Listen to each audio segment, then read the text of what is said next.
بمعرفة العلم وزين أخلاقنا بالحلم يا أرحم الراحمين. اللهم بارك لنا في أعمالنا وأعمالنا وأرزاقنا وأهلنا وذوينا وأحبابنا، واجعل لنا من كل ضيق مخرجا ومن كل هم فرجا. اللهم اجعل لنا من بعد العسر يسرا، دبر لنا فإننا لا نحسن التدبير، وقدر لنا فإننا لا نحسن التقدير.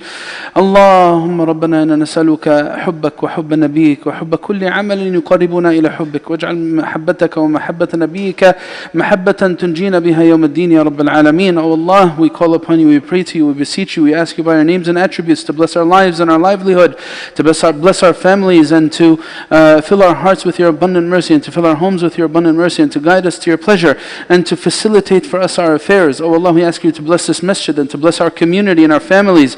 We ask you, Allah, to make this place and this space a place of dhikr and seeking knowledge, and a place of activism and amal and community, and to unite our hearts upon goodness and benevolence and ihsan. Oh Allah, we ask you to make the best of our days the last of our days, the best of our actions the last of our actions, and the best of all days the day we meet you and you're pleased with us ya Rabbil Alameen. Ameen, ameen. Wa akhir da'wana alhamdulillahi Rabbil Alameen. Amma ba'd, welcome everybody to our Friday forum. And we have it at our new time. Inshallah, it's going to be for the coming months after Salat al-Isha. And Isha is going to continue to go down until it gets to 7:30, and then it's going to stay at 7:30 until the weather changes from cold to warm again, inshallah. So may Allah subhanahu wa ta'ala give us life to see that. But for fall and winter, it'll be at this time, inshallah. And we're going to be continuing with our subject that we started last week, and that's ethics of Islamic finance. And that's something that actually could be misunderstood as a title. It deals with how we deal with our money, the money in our pockets and in our bank accounts. How do we perceive it, and how do we perceive rizq and provision from Allah in general. So inshallah, we're going to talk about that and more. But before we get into that, we're going to first go over some of the programs that are happening, and then we'll discuss also what's going to be happening for the next few Friday forums in terms of topics, and inshallah then we'll get started bi'idhnillahi ta'ala. Alright, jazakallah khair, Shaykh. So the first event to bring to attention is the ICPC is having its first Quran competition with tafsir. It'll be on November 12th, and it has various age groups from 17 and up. There's 4 years and below, 5 to 6 years, various age groups. So sign up your children. There's monetary prizes, etc. You can find the registration link on the ICPC website and probably the ICPC email list. Second, I want to bring together two educational courses that are through ICPC. I think both are through, right? The first one is with Shaykh Osamah. It's going to be with Intro to Quranic Interpretation. It will be every Tuesday night at 8 p.m. right here on ICPC-Clifton, starting September 27th. Registration is required. It is free, but registration is required. Again, you can find the link in the email or the website, please. The other classes with Shaykh Yasser will be called Hadith Jibreel, a journey through the dimensions of Islam. That's through prophetic living. Yeah. Under prophetic living. Is it technically under ICPC or? No, it's Shaykh Yasser's institute. Yeah. Got it. Okay. So it's under prophetic living. It will be at ICPC Patterson. That will be Mondays from 7 p.m. to 9 p.m. Starting September 26th. This one registration is required as well. And I believe that's all the events then that we can bring up today. So I think with that, Shaykh, I think we can get started. Okay, inshallah, bi'idhnillahi ta'ala. I guess to add to that, there is also one more program, and that's an initiative that Shaykh Qatanani started, him and I together, and that's the Iqra Club. It's basically trying to encourage reading books. And the book of the month that's going to be discussed on October 1st, Saturday, in ICPC Patterson after Maghrib prayers is going to be a book called Reclaiming Your Heart by Yasmin Mujahid. Basically, we're going to present the main topics, the content of the book, and discuss and reflect on it, Shaykh Qatanani and myself. So please join us. It's going to be, again, not this Saturday, the Saturday after that, inshallah. The other thing that I wanted to bring to your attention is this coming Tuesday actually marks the beginning of a very special month. We spoke about it in the khutbah today, the month of Rabi' al-Awwal. And that's the month in which our beloved Prophet ﷺ was born and the month in which he passed away. And inshallah, you're going to be hearing a lot of different reflections, talks and events about the life of the Prophet ﷺ all throughout. And all of this with the intention of building a stronger sense of love for our Prophet ﷺ, which will help build our iman. So that's one thing. The other thing is the next few Friday forums. Next week we have a special Friday forum with Shaykh Yasir and myself, and it's about the subject of preparing for marriage. It's going to be, we plan to have another one that's about the struggles of early marriage, but this one's going to be about, it's like basically a pre-marriage talk. Anyone thinking about or considering marriage or in the process of planning for marriage should consider several things that may impact the beginning of their marriage life. So Shaykh Yasir and I are going to discuss this next Friday forum, inshaAllah ta'ala, September 30 I think it is. And then we also have in October, in the Friday forums coming up in October, on October 14 we're going to have a special Friday forum about homelessness, and we're going to have a guest we're going to have a guest come in to speak to us about this, someone who has an organization that is heavily supporting the underserved in Patterson, in the inner city. The organization is called Humble Beginnings, and our brother, his name is Brother Akbar McIntyre. So he's going to be speaking to us about homelessness and poverty and some of the subjects and issues that relate to that and how we can address that as a community. So it's going to be October 14 bi'idhnillahi ta'ala. That's pretty much the announcements. Inshallah we'll get right into the framing. Yeah. I guess I'll just add to that too, just about the talk with you Shaykh and Shaykh Yasir next week. Probably beyond also the people that are looking to get married, I think parents of people that are in marriage age probably should also benefit a lot from it as well, I think, right? Just something I thought about. Jazakallah khair. Allah yabarak feek. So getting into today's subject, what are the things that are important for me to be aware of in terms of how I'm spending my money, earning my money, and how I'm dealing with others with my money? Yesterday we started it off by discussing, last week, we started by discussing some of the ethics of a Muslim businessman. Now, what that means is, the idea of faith being this very private thing between you and Allah in your ritual worships in the masjid is something that is very foreign to what Iman's actually about. You want to see the true content of character when it comes to faith, you see how people deal with money. And for that reason, one time there was a person who was praised in the presence of Sayyidina Umar.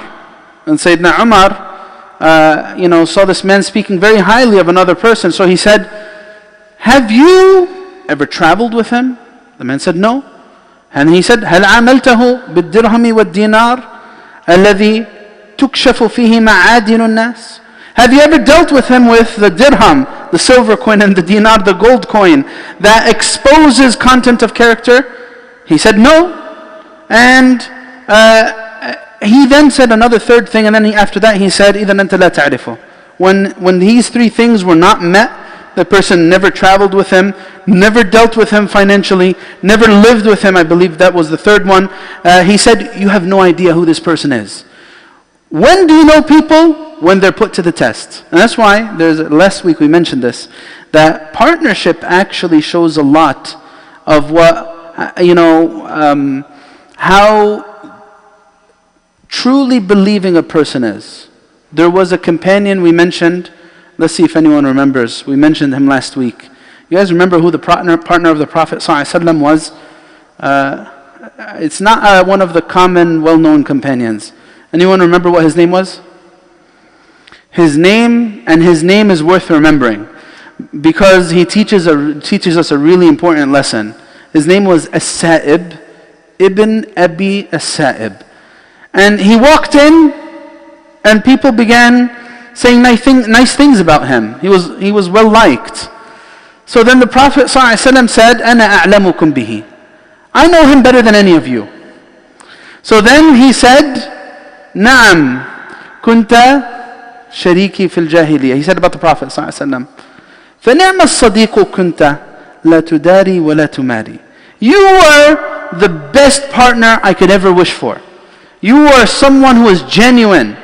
You were not someone who was argumentative, and you were not someone who was fake. You were not someone who was disingenuous. So this is the shahada of Sayyidina Sa'ib through partnership. Partnership, we see it from our communities. People make fatal mistakes. You think someone looks like he's a good believer, nice big beard, or it looks as though he's religious in his appearance, or he's a relative or something. Oh yeah, let's get into this business partnership together, and we're brothers, we trust each other, everything's all good, we don't need to write any contracts. Whereas the longest verse in the Quran tells us a little bit about the ethics of Islamic finance, right? The longest verse in the Quran is about recording debts and recording loans. Longest verse in the Quran. And what happens is they go into the partnership as brothers, relatives, friends, and they come out of it as great enemies. Someone who is able to survive the test of partnership is actually a very unique human being, because it usually goes south, and it's very, very difficult to find someone that you could trust at that level. And that's a scary thing, Akhi Ahmad. When the Prophet ﷺ tells us this is one of the signs of the hour, that يقال إن في بني فلان رجل أمين. People will be looking for trustworthy people. Who's trustworthy in this field of work? And people will start saying, oh, if you want someone trustworthy, go to Banu Fulan. You go to this area, neighborhood or town, or these people. There's someone who's trustworthy there. That's how rare a quality it will become.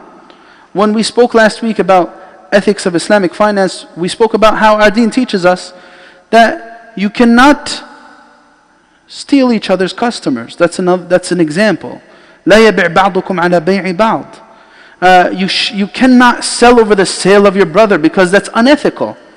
In the sense that you try to, undercut his price that he's selling to a customer who's already agreed to buy from him, just so you steal away his customers. And of course there's details in fiqh that pertain to that, but as a concept, an idea, if I'm going to be an ethical person, that means I'm going to be an honest person, and sometimes that's going to put me at a disadvantage. We mentioned the hadith of the man who was selling grains, and at the bottom he was selling, it was a pile of grains, and at the bottom of the pile there was the soggy grains. They weren't fresh and they weren't good, and he put all the good grains on top of it to hide it. So the Prophet ﷺ stuck his hand inside, and he found that his hands came back wet. It was soggy. So he said to him, أفلا جعلته فوق حتى يراه الناس ما هذا يا صاحب الطعام. أفلا جعلته فوق حتى يراه الناس. Why didn't you make it on top so everyone could see? من غش فليس منا. Whoever deceives is not from us. That's ethics of Islamic finance. Ethics of Islamic finance is being willing to forgive a debtor, someone who owes you money. وَإِنْ كَانَ ذُو عُسْرَةٍ فَنَظِرَةٌ إِلَى مَيْسَرَةٍ. You give somebody money, you have the mercy and the foresight to what to say. Okay, this person is genuinely in difficulty, I'm going to forgive this debt for the sake of Allah. Because that is where Iman truly is displayed. How am I going to... Because people love money. People love money. لن تنالوا البر حتى تنفقوا مما تحبون. You'll never truly be benevolent until you could properly manage and properly handle what you love. Until you can give from that, then you won't be truly benevolent. On the other hand, part of ethics of the way we deal with money is to make sure that if I take money from people, I take it very responsibly. It's another hadith we mentioned last time. We said the Prophet ﷺ tells us, and this is a scary thing, because it decimates people, it ruins people, wallahi. Taking people's money with the intention of not repaying. The Prophet ﷺ says, "Man akhadha amwal an-nas yuridu ada'aha." Whoever takes the money of people with the intention of repaying, then Allah will help him repay it. Whoever takes it with the intention of actually just cheating him out of it or cheating her out of it, atlafahu Allah. Allah will ruin that person. Right? That's the ethics of Islamic finance, and display and how we manage money and how we give back the debts that we owe. And sometimes people might take that lightly and they allow a certain contradiction to develop in their life. They pray in the first row in the masjid, they fast Ramadan, they attend Taraweeh, they do kada, kada, kada. They're very close to the quote-unquote religious scene. Right? But the contradiction is, he owes this person 10,000 and this person 20,000, and he's cheated this person out of his business, and he's taken this, and that's an awful reality to imagine. There's too many cases like that. When the Prophet ﷺ tells us, no matter how great you are, even if you're a martyr, if you go to your grave with debts on your shoulder, الإنسان مرهون بدينه حتى يقضى عنه. That's why we said in the very beginning of the talk yesterday, last week, I keep on saying yesterday, we said that when one of the scholars of the past, Abu Yusuf, was asked to write a book about Islamic finance, he said, I already did. It's called Al-Kharaj. I wrote a book, when he was asked to write a book about spirituality, he said, I already did. It's called Al-Kharaj. Because that's exactly what it means to be spiritual. I give the responsibility. So this Kharaj book, what is it about? It's a book about commerce. And he said this is a book about tazkiyah, purification of the soul. Because that's what it means to be spiritual.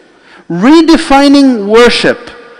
When Sayyidina Umar was kicking people out of the masjid for staying at a time other than the time of prayer, that's the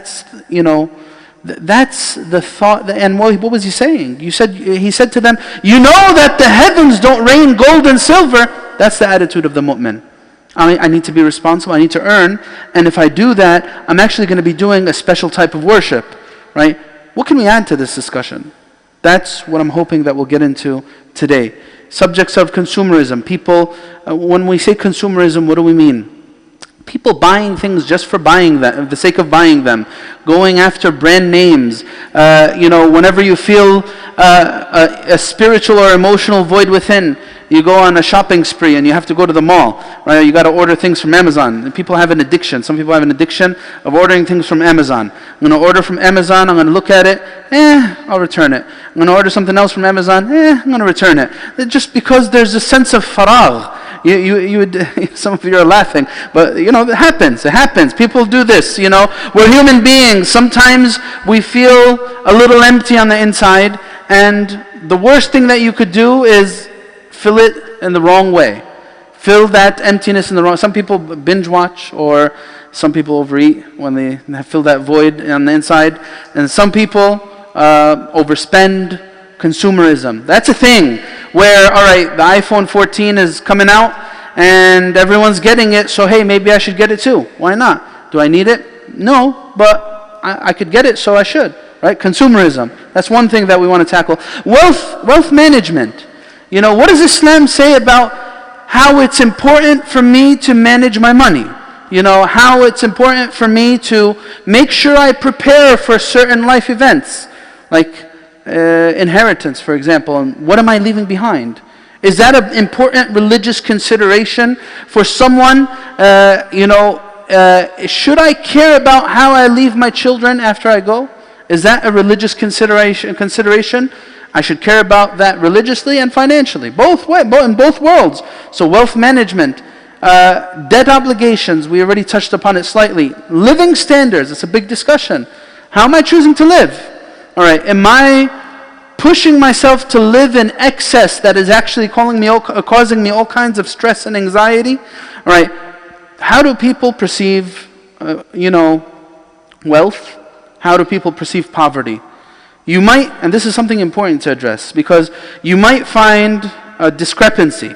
Someone becomes more religious, they might start thinking that means they need to start hating money more.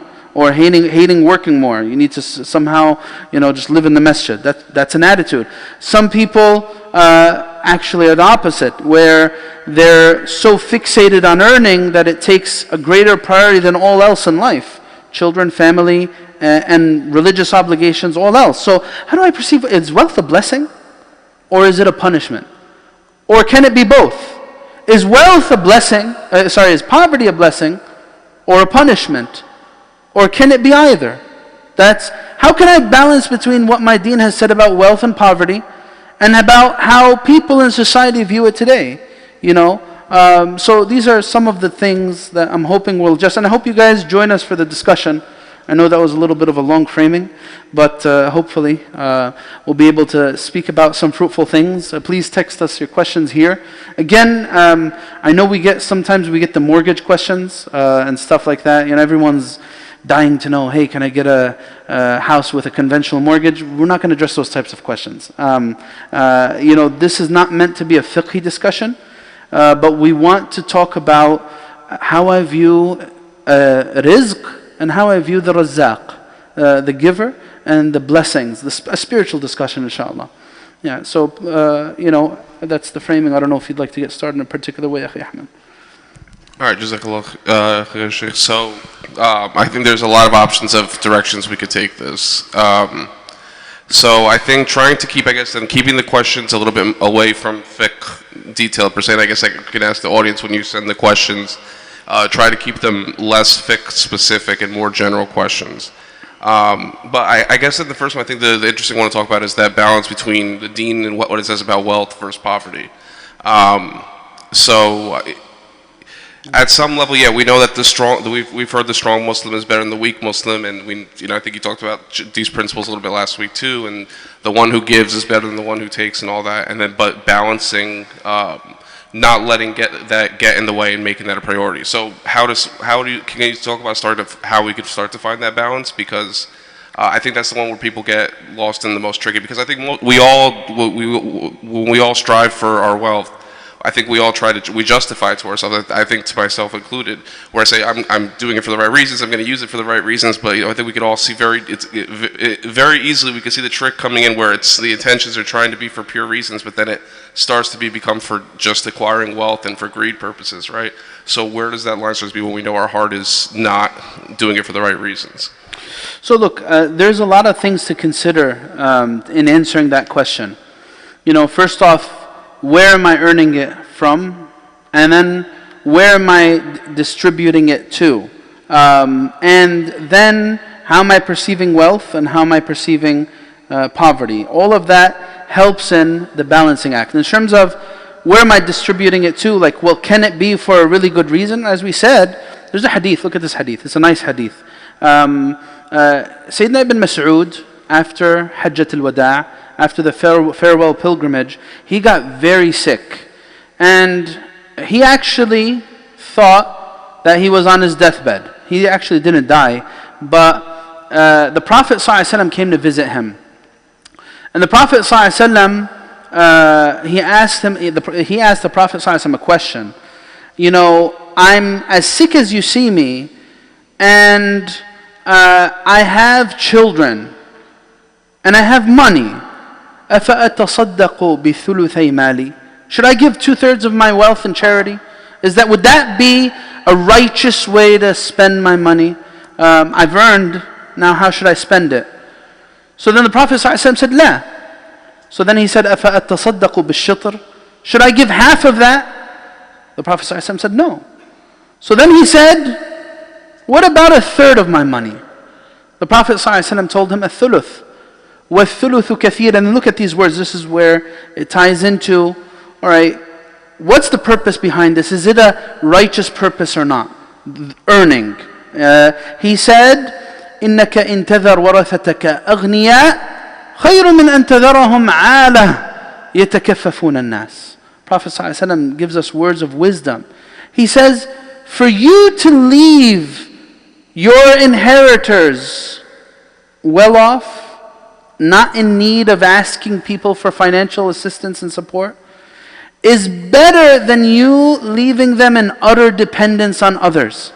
So the Prophet ﷺ said, don't give more than a third of charity. That's the maximum. That's what we call the wasiyah, by the way. The wasiyah, that's what the deceased has the right to in terms of his estate. If he wants to distribute it and give it to different causes aside from inheritance, of course it's after the debts are repaid, then he has a maximum of 1/3, or she has a maximum of 1/3, because you should not on a religious level leave those behind you in a state of utter need. So, can earning be for righteous purposes? Absolutely, absolutely. How do I perceive wealth? Take a look at these hadiths. These hadiths might throw you off a little bit. And sometimes when people, quote unquote, become religious and they come across hadiths, it gives them misunderstanding. And that's why you really can't take one hadith or one verse and reject the rest. Take this hadith says, إِنَّ لِكُلِّ أُمَّةٍ فِتْنَةٍ وَفِتْنَةُ أُمَّتِي الْمَالِ. It's an authentic hadith. Prophet ﷺ, he says, for every ummah there is a fitna, and there is a distinct trial. And the trial of my ummah is going to be in money. There's another hadith that emphasizes this. The Prophet ﷺ says, أَبْشِرُوا وَأَمِّلُوا مَا يَسُرُّكُمْ.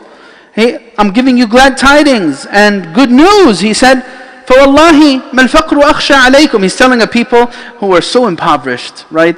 The Ahl Suffa, and many of the companions, they experienced great poverty with the exception of few, like Sayyidina Uthman and Sayyidina Abdurrahman ibn Auf. But many of them were deeply impoverished. And they struggled, especially the Muhajirin who had to leave everything behind, right? But the Prophet ﷺ told them, I'm not worried about you experiencing poverty. فَوَاللَّهِ مَا الْفَقْرُ أَخْشَى عَلَيْكُمْ وَلَكِنْ أَخْشَى أَن تُبْسَطَ الدُّنْيَا عَلَيْكُمْ كَمَا بُسِطَتْ عَلَى مَنْ كَانَ قَبْلَكُمْ فَتَتَنَافَسُوهَا كَمَا تَنَافَسُوهَا فَتُهْلِكَكُمْ كَمَا أَهْلَكَتْهُمْ. The Prophet ﷺ said, I'm worried that dunya is going to open wide open, right before you. And dunya means materialism, material gain, prosperity. And you're going to begin to compete with one another for it, and it's going to ruin you just like it ruined those before you. إِنَّمَا أَهْلَكَ مَنْ كَانَ قَبْلَكُمْ الدِّرْهَمْ وَالدِّينَارِ. What ruined those before you was the dollar, right? Being a slave of the dollar. Being a slave of the dollar is a real thing. It's a real thing. And when you read these hadith, it makes you begin to think that money is bad. And if I want to be religious, I should not want money. Especially when we read the verse, وَلَا تَمُدَّنَّ عَيْنَيْكَ إِلَى مَا مَتَّعْنَا بِهِ أَزْوَاجًا مِنْهُمْ زَهْرَةَ الْحَيَاةِ الدُّنْيَا. Don't look at what others have been given from the beauties of materialism and the types of bliss that they have, right? So this is a verse in the Quran. But is that how my deen wants me to view wealth? No, that's not. That's only part of the verses. Are there good verses about wealth? There's good hadith about that encourage wealth and seeking material gain and prosperity? Yeah, there are. There are, and we said that there's actually a lot of dangers to poverty, right? And inshallah, we'll get into that later on. But I guess to your point, there's no way that I could begin to balance between the pursuit of akhirah and pursuit of dunya if I don't realize what my money is being earned for and how it's being spent, and is it controlling me, or am I in perfect control over what Allah Azza wa Jal has given me power over. You know what the sad thing, Akhi Ahmed, is? And there's too many stories like this, where people break their backs trying to earn money, and they don't even ever get to enjoy it in their life. They just leave it behind for their inheritors to fight over after they're gone, and the only thing they walk away with from this life is exhaustion, and actually they missed out on a lot of things that they could have enjoyed, even with their own children, with their own kids, seeing their children grow up. They miss out on that. That's a scary. They lose their children's deen because they're trying to earn dunya. That's a devastating thing to think about. And sometimes when that happens, you find that it causes great pain to come to those families. When deen is lost, and the family loses its compass towards Allah's pleasure, things go really south, right? So I guess that's the balance. What am I earning it for? How am I spending it? Where is it in terms of my priorities? How am I perceiving wealth? Is it controlling me or am I in control of it? Those are things to consider. Being a slave of the dollar is something that I want to talk about a little more later on too, inshallah. So it sounds like the root of the answer is this not being a slave to the dollar, which is not an easy thing to characterize what that means. But so I think the important thing you're trying to say there too is about the idea of if you have your responsibilities that are for the good things that you're trying to do in this dunya. One sign is if your pursuit of wealth is taking away from your ability to do those good things or responsibilities or anything like that, we could just say that's a sign that you know that it's taking up too much, right? Mm-hmm. Yeah, no, absolutely. And Jazakallah khair, like what does it mean to be a slave to that's a really good question. What does it mean to be a slave to the dollar? What does it mean? It means that I'm gonna give priority to my earnings over my principles. That's what it means, one. That means I'm willing to perhaps accept earning from questionable sources and haram sources if it means that I'm just gonna be more comfortable in life. That's one sign of being a slave to the dollar. Another sign of being a slave to the dollar is you begin to prioritize material over spiritual. You lose your children in the process, you lose your iman in the process. That's another sign of being a slave to the dollar. Another sign of being a slave to the dollar is that it changes your outlook on life, it impacts your relationships, it defines your relationships. That's another sign of being a slave to the dollar, where that you find that the individual becomes shahih an-nafs, mistrusting of others, very miserly, very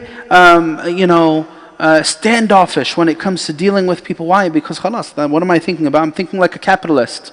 That's a capitalist is a slave to the dollar. What does it mean to be a capitalist? I mean, like, I'm gonna throw ethics out the window, character out the window. I'm gonna earn an extra buck, I'm gonna do everything I can to get it. I got into this business agreement, I'm going to make sure I do whatever I can to deceive the other side because it's gonna be towards my advantage. That's a slave to the dollar. That's someone who has no values. Someone who cares about earning more than he cares about actually pleasing Allah. I think that too. I think probably we were thinking about maybe the consumerism topic being later, but I think it actually makes sense to go first. Sure, because go ahead. If we could define what's too much in your own personal life, then you could start to go and talk about how you should make business decisions in general that should affect what your baseline goals or needs should be in the first place, right? So consumerism, I think in general, like what is the baseline needs is a difficult question now, because when you compare it to the time of the Prophet ﷺ, we're living in, I mean, a different world doesn't even begin to describe it, right? Yeah. One thing I always found interesting was that the descriptions of Jannah in the Quran are basically our lives right now, right? The water coming purely, you have pure, like all the time, it's not like we have issues of not getting pure this or pure that. We're sitting on the reclining couches, the carpets, like you could basically get whatever, you press the button from Amazon, it comes to you. So we're living in a time of where at least in America we'll say, the baseline is very, very simple. And even for most of so we'll say for America. So what is the baseline then with that being said? So obviously I don't think it's going to be as simple as, well, I think back then as if you had a hut, basically some sort of shelter that's considered, you have enough and wanting more than that could be greed, maybe, let's just say. So how do we reinterpret that baseline now? So this is actually a really important subject to tackle, because I'm sure there's going to be a lot of different understandings of, well, what's okay in terms of consumerism and what isn't. Now, does Islam require me to be a minimalist? Like if I want to be like someone who pleases Allah Azza wa Jal, does that mean I need to live on the bare minimals? Like instead of getting anything that's luxurious or comfortable, I need to go for the baseline. I need to, instead of getting comfortable leather, I need to get like something that's like very cheap. Or instead of getting this type of clothing, I need to get something, that's not made, not of the same quality at all. Does Islam require me to live according to a certain standard? The answer to this is absolutely no. And of course, is there one answer that fits all in this regard? Absolutely not. If someone Allah Azza wa Jal has given him or her an abundance of wealth, and they're giving all the rights of Allah and all of the rights of people. Is there anything wrong with them wanting to get a new car? Well, does Islam say getting this car brand is haram? If you get a car that's more than $10,000, you're an awful human being? Is that what our deen teaches? No, of course not. No one would ever say that, and no one would dare say that. And that's not true. But are all people the same in this regard? No. Allah subhanahu wa ta'ala says this. نحن قسمنا بينهم معيشتهم في الحياة الدنيا ورفعنا بعضهم فوق بعض درجات ليتخذ بعضهم بعضا سخريا ورحمة ربك خير مما يجمعون. Allah Azza wa Jal puts people in different situations in life, and He's divided and distributed rizq in this life. Some people are going to live comfortably, and some people are going to dream about having meat next month or next week. Some people are going to live in places that have central air and very comfortable living spaces. And are they living a haram life? No, they're not. They're not living a haram lifestyle. That's not what is toxic. But what is toxic and negative is if someone becomes materially driven on an emotional and spiritual level. That means, the money and the materialism is in the heart. I don't know how to fill my voids except by searching for all the brand names. And I'm doing this not because of anything else, but everyone else does it. Right? I need to have a certain wedding because everyone else does it. These people had their wedding in this type of hall and it costed $20,000, and if I get a hall that's $10,000, then no, that's shameful. I need to live to a certain social standard that gets into my mind, body and soul, and that's what drives me. That's a scary thing about being a consumerist. It means that now I'm going to actually push myself beyond what Allah Azza wa Jalla has given me, and I'm going to put myself in deep dark holes for no good reason. Now, and this happens sometimes. The craziness that happens because people want to have, the husband needs to have a brand new car, the wife needs to have a brand new car, we need to have a house, we need to have a wedding that costs $50,000 or $80,000, and throughout the whole process, you run up the credit cards and you end up paying riba, and you got $40,000 in credit card debt, and or even more, and you're just so overwhelmed with living because a certain attitude and culture towards money and living standards has dominated. And that's what's problematic. If someone is giving all the huquq and his money is from halal, tayyib, and Allah Azza wa Jal has given him some rizq, is it anything wrong with that person living with some luxury? No, of course there's nothing wrong. Not even the companions lived all at the same standards. Right? Sayyidina Abdul Rahman ibn Auf, just as he was very giving, he was also very financially prosperous. He didn't live like a minimalist. And even people in later times, Islam doesn't mean that I basically need to give away all my money and live, some. This might be funny, but because I know this happens to some of the shabab, that once they become religious, what does it mean? Okay, and so sometimes this is very alarming for the parents. I don't know if it happens with sisters as well, but I know it happens with brothers. The guy becomes religious, he grows out his beard, he breaks his bed, he throws his mattress out, he starts sleeping on the floor, and he starts doing crazy things. He starts staying in the masjid from dhuhr to isha.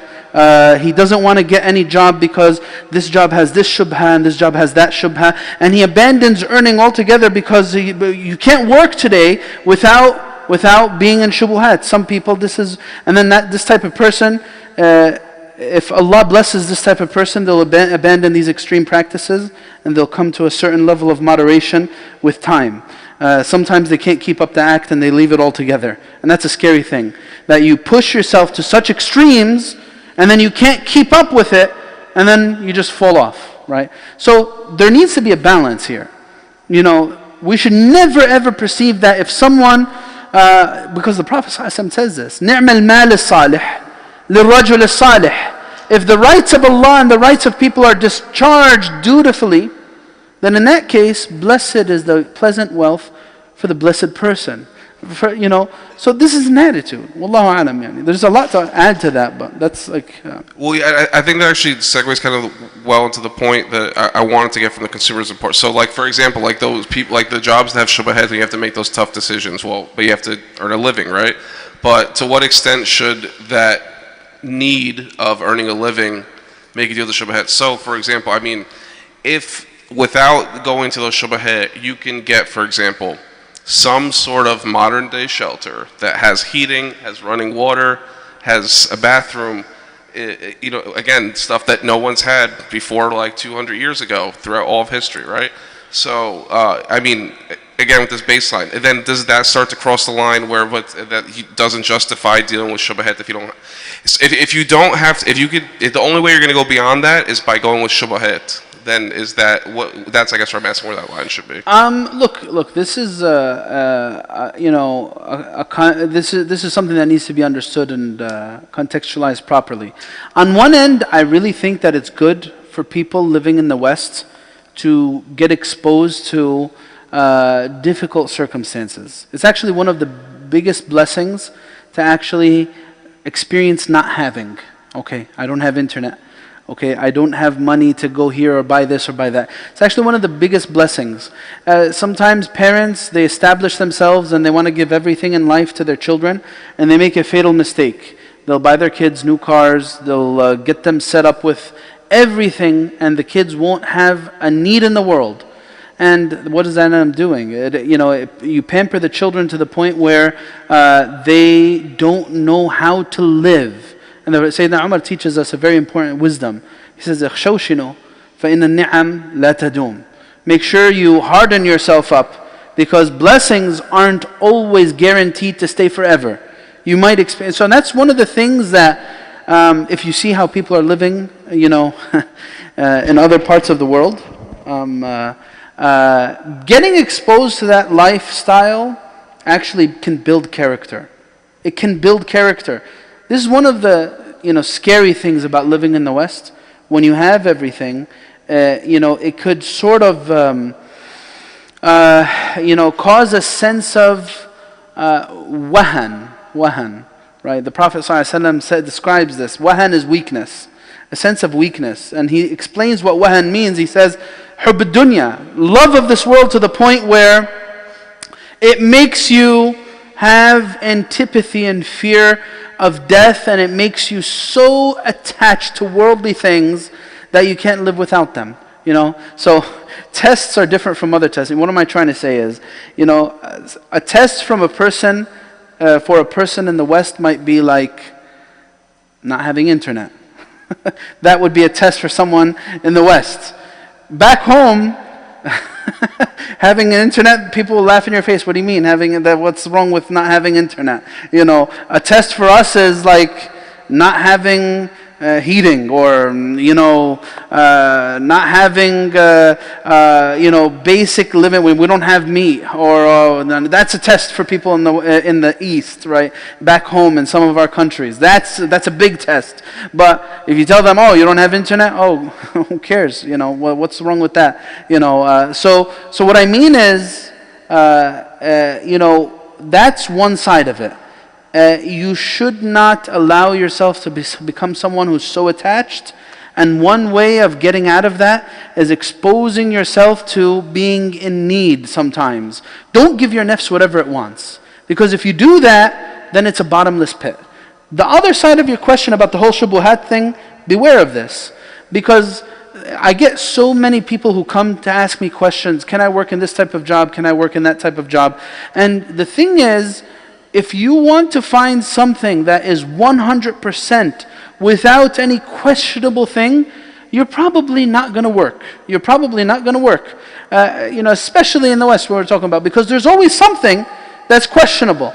Now, what you should look at is, how close is what you do to something that's very problematic or not, what you do personally, right? Because, you could either be directly dealing with something that's from the, muharramat, from the kaba'ir, like you're someone who's serving alcohol or selling alcohol, though that's obviously very problematic. Or you're working at a place, but your job has nothing to do with other things that are haram. Then you're good and you're free and clear. But this idea of, I should not work at an institution if it has anything that is questionable in it, then if you're going to approach work with that attitude, you're not going to work at all. So I don't agree with that sentiment where, you just need to avoid working in jobs, you should only live according to standards that would allow you to work without anything questionable. Because that's not practical. In fact, the scholars from long ago, even from the time of Imam Ghazali, he addresses the concept of mu'amalat man ashab al-amwal al-mukhtalita, the people who their wealth and their earnings are from haram sources and halal sources. Would that make my dealings with them problematic? He said that it has become so difficult to escape shubha. And this is in the year 500 after Hijrah, almost 1,000 years ago. It's become so difficult to escape shubha. If you're going to hold yourself to that standard where there's nothing doubtful, then you're not going to live. Wallahu a'lam. Yeah, and I think that spectrum ends up being hard. So, one thing was interesting. I remember I was studying the dollar, that about the nature of how the dollar was created, and that essentially, if every single person on earth were to, theoretically, which is obviously impossible, but if every single person was to pay off every piece of debt that they had, technically the dollar becomes worthless. So the dollar actually exists because of debt. So every transaction we're doing, the dollar literally, if there used to be a currency that was based on gold, it's a currency that is based on debt. So that whole, the hadith where the Prophet ﷺ said that one day riba will be so widespread that no one will be able to escape the dust of it. Literally the dollar, every time you're doing a dollar, its essence is riba. You know what I mean? So like you said, everything is kind of tarnished at some level. But then then you said, well, but you can't do everything. So I'll give one, so that the other extreme you could be the person who's actually giving out the loans, for example, right? Mm-hmm. Which could be okay, well, that's a real shubha. Do you really have to go that far? And then I'll give an example of my job, for example, which one could argue is a middle ground. I work in the pharmaceutical industry, right? Mm-hmm. Where it's okay, it's pure in the sense that you are studying things, trying to make medicines to, for example, help people with cancer. But then on one end, it's well, is it ethical that you're charging hundreds of thousands of dollars per patient and stuff like that, right? Mm-hmm. And then it's this back and forth. So that's a shubha where it's well, it's pure enough that it's still a effort to create a product that's helping people, and I can, do that, right? But it's not, I guess when we're talking about that, I just worry that the shubha, people be then I can work in giving in a bank and giving out loans and any other transactions that are a lot, that are, when the shubha's really getting close to is it really okay or not, Yeah, so each one can be assessed by itself, yeah, absolutely. There's a lot of questions here. You think we could get into some of those? I just wanted to ask you, I guess, I see most of them are fiqhi. Do you want to get into, so I guess I just didn't know if you wanted to. So I see one here, for example, is it true that those who have debt are not obligated to give charity? Real quick, someone just asked, what is shubha? I guess it's important to clarify that. Shubha is doubtful things. The shubuhat are doubtful things. Basically something that is controversial. It's not like a clear halal thing. There's differing opinions, or it's close to a shade of gray. That's what shubha means. Here the question is it true that those who have debt are not obligated to give charity? Look, if your debt is due now, then you should not give charity. You should pay off your debt. If your debt is over the span of a number of years, then of course you not only have to give charity, but you might have to give zakah. So I get this interesting question sometimes from people. Oh, I have a mortgage for 30 years and I owe $200,000 on this mortgage. So does that mean I'm free from zakah for the next 30 years of my life? Well, if we use that logic, then people are never ever going to pay zakah, ever. No, we're talking about due debts that are right now. So, is it true that those who have debt are not obligated to give charity? You're never obligated to give charity. Charity is a matter of virtue. It's a recommended thing. The only thing you're required to give is zakah, and that's a special type of charity. Zakah is what you're required to do, and that's if you meet the requirement, and that needs a session by itself. Is making money ibadah? making money in itself is a matter that is mubah. It's a mundane act. And mundane acts, mubahat, can become acts of worship with the proper intention. So of course, making money can become a very good ibadah, especially if the person is using it in a way that's pleasing to Allah. Feel free to jump in if there's other questions that you're getting. I'm just reading through them one by one. There's another one here. When someone passes and they are in debt, can someone else take the responsibility of paying it off on their behalf in order for that sin to be forgiven? Absolutely. Absolutely. Say if someone passes away and leaves behind an estate of $20,000 and they owe $10,000, and the deceased's brother is well off, and he knows that these 20,000 would really help his kids who are left behind now. So he says, all right, I want to pay the 10,000 from me, don't worry about it, do the normal division of inheritance without that. Yeah, you could do that. You could pay off a deceased person's debt. It's an act of actually benevolence and birr. That's one of the ways that you could do birr to those who have passed away. Yeah. You have any others on your side? Yeah, this might be good. I guess getting back to the partnership topic you were talking about before, are there any present-day examples of how to have a successful partnership? And then they're asking, I'll kind of rephrase it, but they said if trustful people are hard to find, how can we choose the right people to go into business with? And I guess maybe we could ask it that maybe then it's better than how should we be a good partner? What does it mean to be a good business partner? Look, there's a lot to say in terms of financial advice in this regard, but I'll just say this. Look, be very careful of getting into partnerships. The general rule of thumb is getting into a partnership is not a good idea. Getting into a partnership is not. Sometimes people like to grow their businesses fast, and they could have, in theory, worked on their own and built themselves up slowly. Or they could have taken on partners and investors and build it up real fast. But sometimes that which is built very fast comes crashing down very fast too. So general rule of thumb, be very careful when you take on partnerships. And then if you are going to take on partnerships, because it's a chapter in fiqh, make sure you know everything very clearly. Be very careful of who you go on this journey with, partnership, and then make sure you make everything done the proper way. There's no, oh, we're brothers, oh, we're family, oh, we're kadha, mash arif it. No. Allah tells me in the Quran, يا أيها الذين آمنوا إذا تداينتم بدين إلى أجل مسمى فاكتبوه وليكتب بينكم كاتب بالعدل, to the end of the verses about duyun and debts. That's a standard for all financial agreements. Contract, make sure that everyone's clear on their rights and responsibilities, and then it needs to be, that's why they say, أَوَّلُ شَرْط آخْرُ نُور. That which starts off with a clear condition will give light and prosperity at the end of the arrangement and agreement. Wallahu a'lam. You want to ask something? There's a brother who wants to ask something directly. Go ahead.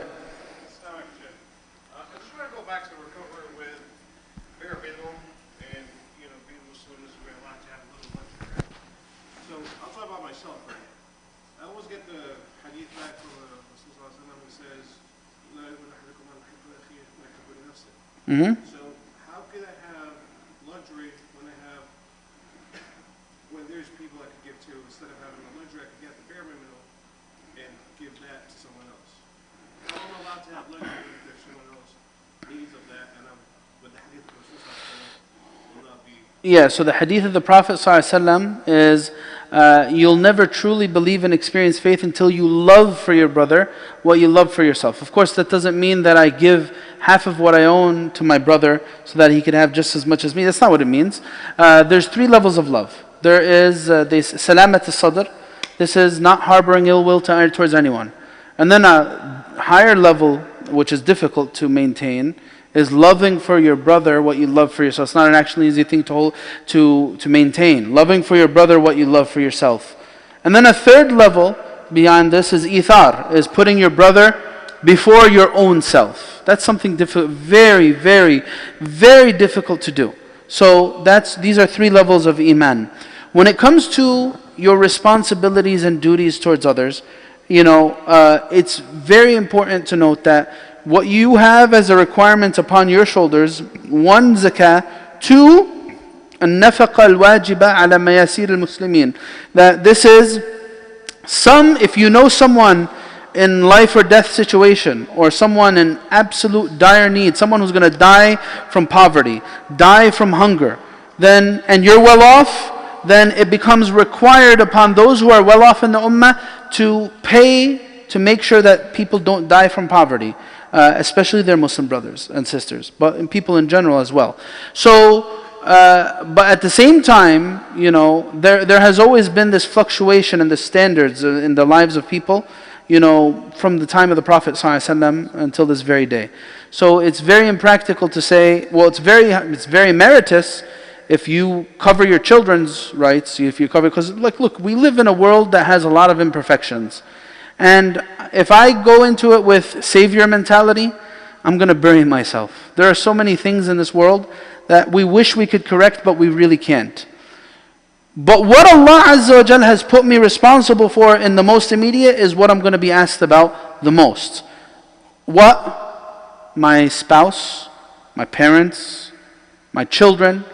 I need to be very careful, because sometimes that attitude, I'm trying to save the world, and well, if you have billions of dollars, please. But if you don't, your income's never going to remove entire populations from dying poverty. And if you do that and end up leaving your own children in loss and without the sustenance, because this is a scary world.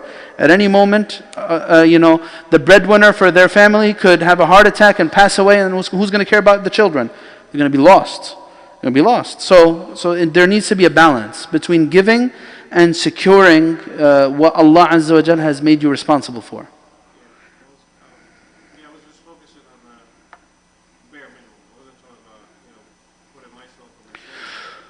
Yeah, see, the thing is, if you live with the attitude of the bare minimum, that means you're not going to invest for their future. You're not going to invest for their future in a manner that, actually could sustain, because you're doing the bare minimum, right? So it would not take into account if you were to pass away now or tomorrow. So it needs a balance. But if someone wants to give, look, there's standards of people who've given a lot, who've chosen to live. Is it haram to live at the bare minimum? No. Can I require people to live at the bare minimum and say this is Islam? No, I can't do that.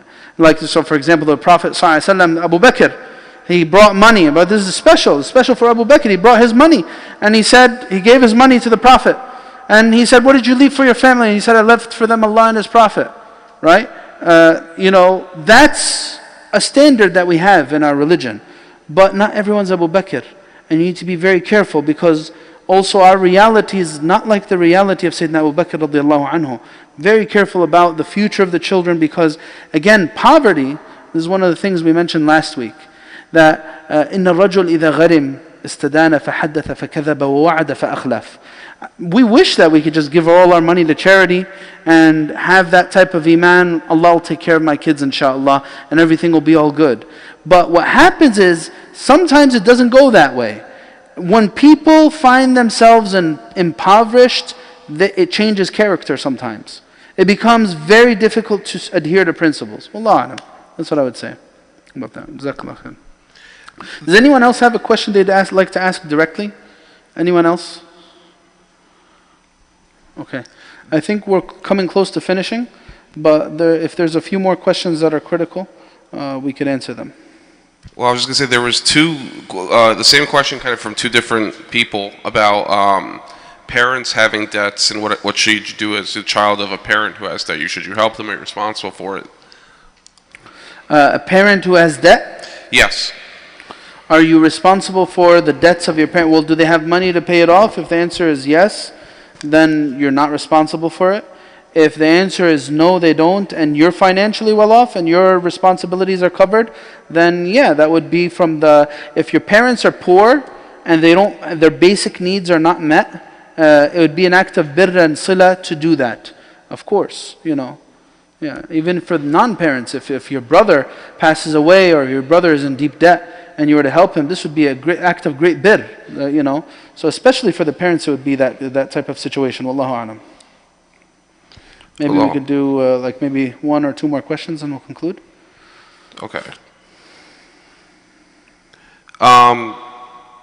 Well, again, I'm seeing that they're very fiqhi. Very fiqhi? Yes. Well, I guess one topic I wanted to talk to you about this idea of honest in dealings with the people, and you find out when you actually deal with someone how they are. So you touched about this last week about, and essentially the marketing and the way you present your business and the way you talk about things. I think that seems to be the root of all, or a lot of business gone wrong someone looked at upon as not an honest business person or something like that. It's usually the way that they describe their product, the way they describe how they're going to do it, the way that they were not telling the full truth and all that. And it is, it's part of marketing norms, right? You highlight the best and you don't the worst and all that.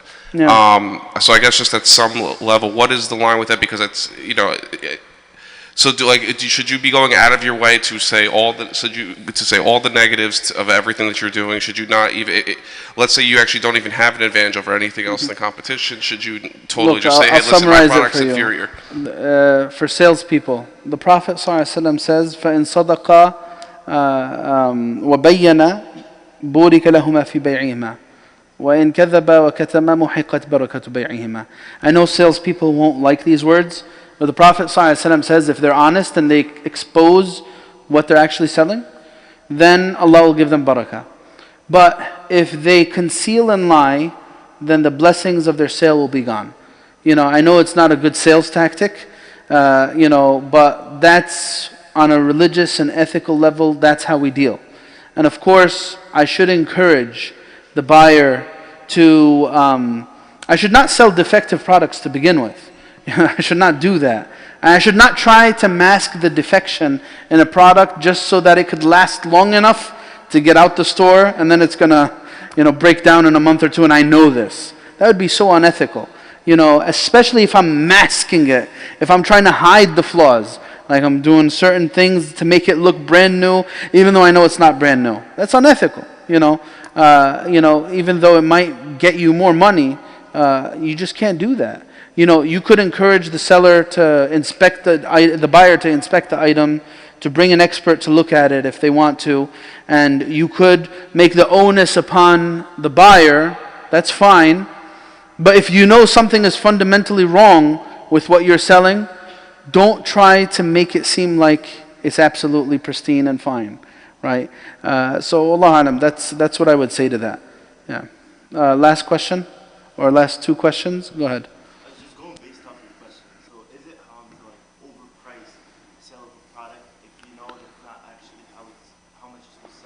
No, tas'eed is not wajib in Islam. There's no tas'eed in Islam. What does tas'eed mean? Setting prices. The state and market has no right to force people to sell at a certain price. If I want to sell this, so you see this bottle of water, probably worth $1. If I want to sell it for $10, أنا حر. I'm free. I could sell it for $10. If I find a fool to buy it from me from $10, then hey, good. But it might stay with me for a year, right? So, but you get it. I could sell things for whatever I want. There's nothing to compel me, but people make the choices for themselves. Now, of course, if the only time we would say that there's a problem is if there's ghabn fahish. Ghabn fahish, what does that mean? Is great deception. Like I'm exploiting the ignorance of this person and I'm selling it for double or triple the price. And I know I'm exploiting this person because I know this person, like someone's walking in, doesn't know a thing about cars. And the dollar signs are going up in my face. I'm like, wow, perfect opportunity. This person has money and they don't know a thing about cars. And I start saying, you see this 2000 Toyota Camry? This is like one of the best cars you could buy.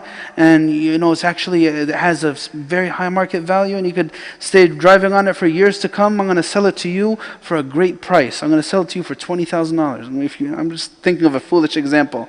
And then you find someone to actually accept this ghabn fahish. Especially if it's exploitatious. If it's exploitatious, that's the only time we would say. But if it's something, if that, is known, like, all right, like you go to those places, like theme parks or, whatever, stadiums, and they'll actually sell something like this for whatever, $7 or $8 ولا مش عارف ايه. But me as a buyer, I'm in a position where I know I'm buying something that's so overpriced, but I'm really thirsty and I'm just going to buy it. I don't care. I'll take the blow. All right? That's fine. That's not ghab and fahish because I made a choice. I know that this water bottle doesn't cost $8, but I just want the convenience. I don't want to have to go outside or wait till later on to drink. I just want to drink right now. No problem, Wallahu alam. The sister had her hand up. Go ahead.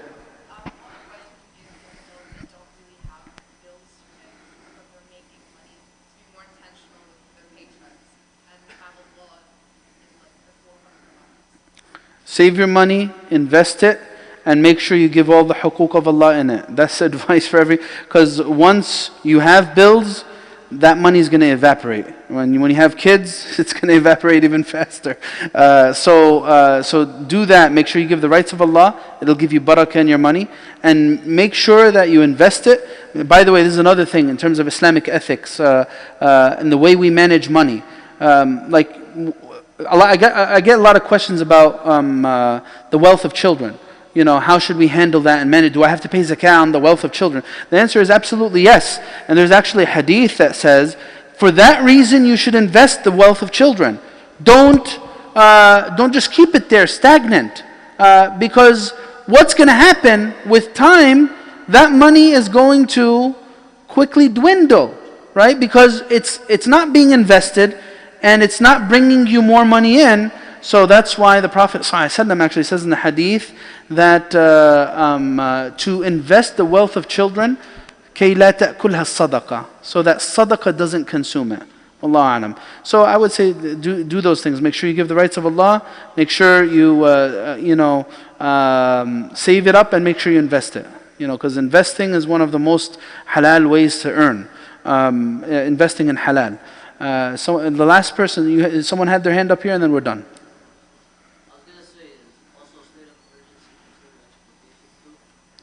State of emergency? What do you mean?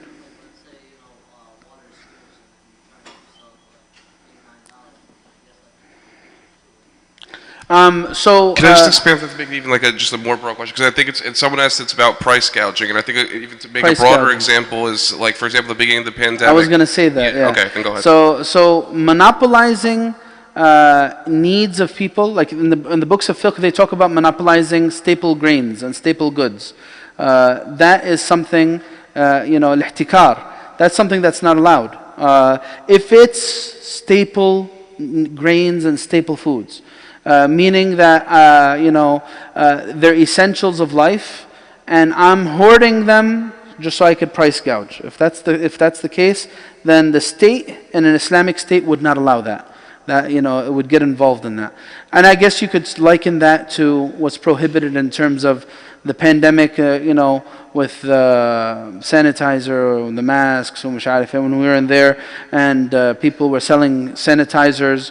What is that? The Purell was selling it for like $50, and it's worth a few bucks. They sell it for 10 times the price. So that type of price gouging is also from the ihtikar. That's not allowed. Again, there's a lot to be said about monopolizing. What does it apply to, and what are the rulings? But this is not like a fiqh class, so we'll talk about it later on, inshallah. All right, we'll stop here, inshallah. Okay, inshallah. سبحانك اللهم وبحمدك نشهد أن لا إله إلا أنت نستغفرك ونتوب إليك. جزاكم الله خير for attending, and join us next week for the most beloved topic to every person who's not married, preparing for marriage. جزاكم الله خير.